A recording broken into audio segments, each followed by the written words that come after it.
4 voices, 1 house in Laurel Canyon, and a sound that somehow captured an entire era in the space of 3 years. Here is what happened to the real people behind the Mamas and the Papas. He wrote California Dreamin' in a New York apartment in the dead of winter, homesick and restless, and the song became the anthem of a generation that had never been to California. John Phillips was the architect of the Mamas and the Papas, the guitarist and arranger who built their signature harmonic sound from the ground up, rehearsing the group for hours until every chord stack sat exactly where he needed it. He was 30 when the band formed in 1965, already a veteran of the folk circuit through his trio The Journeymen, and the perfectionism he brought to their recordings was the primary reason those records still hold up. His marriage to Michelle Phillips, his bandmate and the group's soprano, was the emotional fault line running beneath everything. It produced their daughter China, who later formed Wilson Phillips, and it generated the kind of creative tension that writes great songs and destroys friendships simultaneously. He fired Michelle from the band in 1966 after discovering her affair with Denny Doherty, then rehired her months later when the audience made clear they weren't interested in the replacement. His organization of the 1967 Monterey Pop Festival remains one of the most significant single events in rock history. He co-wrote the Beach Boys' Kokomo in 1988, earning a late Grammy nomination that reminded the industry he was still capable. What ran alongside all of it was a decades-long addiction to heroin and cocaine that led to a drug trafficking arrest in 1980 and a liver transplant in 1992. He had 5 children across 4 marriages.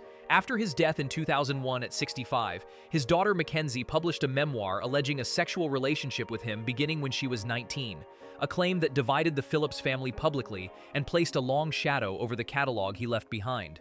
He died of heart failure, the architect of a sound still playing somewhere on the radio every single day. The ham sandwich story is false. The coroner who examined Cass Elliot after she died in a London flat on July 29, 1974, found no food in her windpipe. She died of heart failure caused by fatty myocardial degeneration, a weakened heart that had been under extraordinary pressure for years. She was 32. The persistence of that myth is its own kind of cruelty, one more way the world found to reduce a woman of enormous talent to a punchline about her body, a project that had been underway since the moment she became famous. She was the contralto foundation of the group, the voice that gave their sound its emotional weight, and her IQ was reportedly measured at 165.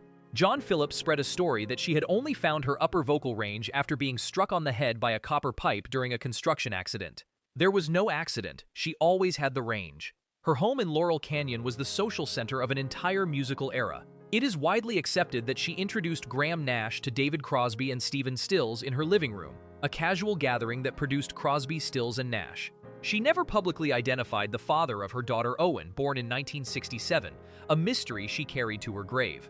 After the band dissolved, she became a solo television personality of genuine stature, guest hosting The Tonight Show, and rebuilding a reputation that a catastrophic Caesars Palace engagement in 1968 had nearly ended.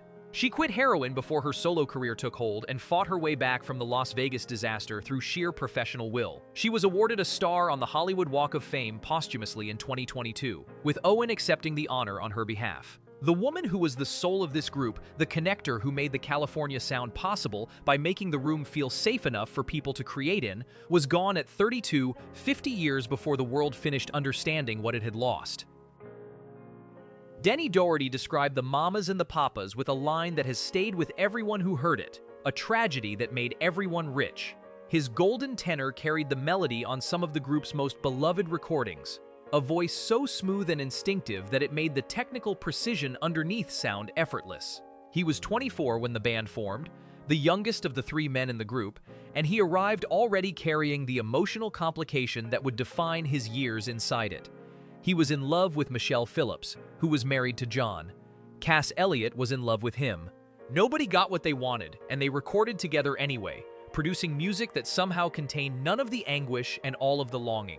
His affair with Michelle was brief and real, and cost John his closest friendship for years. He later admitted to feeling guilt on 2 fronts simultaneously: guilt toward John for the betrayal, and guilt toward Cass for being unable to return what she felt. These are not small things to carry across a career. After the band dissolved, his solo recordings found no commercial traction, and he spent years working through the alcoholism that had been building since the mid-1960s. The role that brought him back to a regular audience was not what anyone predicted. For 8 years, he played the harbor master on Theodore Tugboat, a Canadian children's television series that made him a beloved figure to an entire generation of young viewers who had never heard California Dreamin. He turned his bandmate memories into an off-Broadway production called Dream a Little Dream in 2003, essentially a one-man recounting of the group's story from his perspective, a final act of honesty about everything that had happened. He died at his home in Mississauga, Ontario on January 19, 2007, at 66, from kidney failure following surgery. He was, by general agreement of everyone who worked with him, the nicest person in the room. She was 21 years old when the band formed and the only one of the four still alive in 2026, which is a fact that carries its own weight when you hold it long enough. Michelle Phillips sang the soprano line that gave the Mamas and the Papas their bright upper register, an angelic clarity that balanced against Cass's power and locked into John's arrangements with a precision that was consistently underestimated. She co-wrote California Dreamin' after John woke her in the middle of the night to help him finish it, a contribution that has been earning royalties for over 60 years. Her firing from the band in 1966, after the discovery of her affair with Denny, was national news, a media event that reduced a complex situation to a simple story about the woman being the problem. Fans rejected her replacement and the band brought her back. Her marriage to John had been volatile long before that, the kind of relationship that generates excellent raw material for songwriting and genuine damage to everyone inside it. After the divorce, she married Dennis Hopper. That marriage lasted 8 days. She received a Golden Globe nomination for her role in Dillinger in 1973, then found sustained television success as the scheming Ann Matheson on Knots Landing from 1987 to 1993, a run that demonstrated a dramatic range the band years had never required of her. Her fourth husband, plastic surgeon Steven Zacks, died in 2017 after 17 years of marriage. Her daughter China, with John, went on to form Wilson Phillips and has built her own separate public life as a Christian musician. Now 82 and living quietly in Los Angeles, Michelle occasionally appears in documentary commentary and has been a quiet support to China's recent work. She carries more of this group's history and living memory than any archive or recording can hold, the last voice from a harmony that has not existed in full for over 50 years.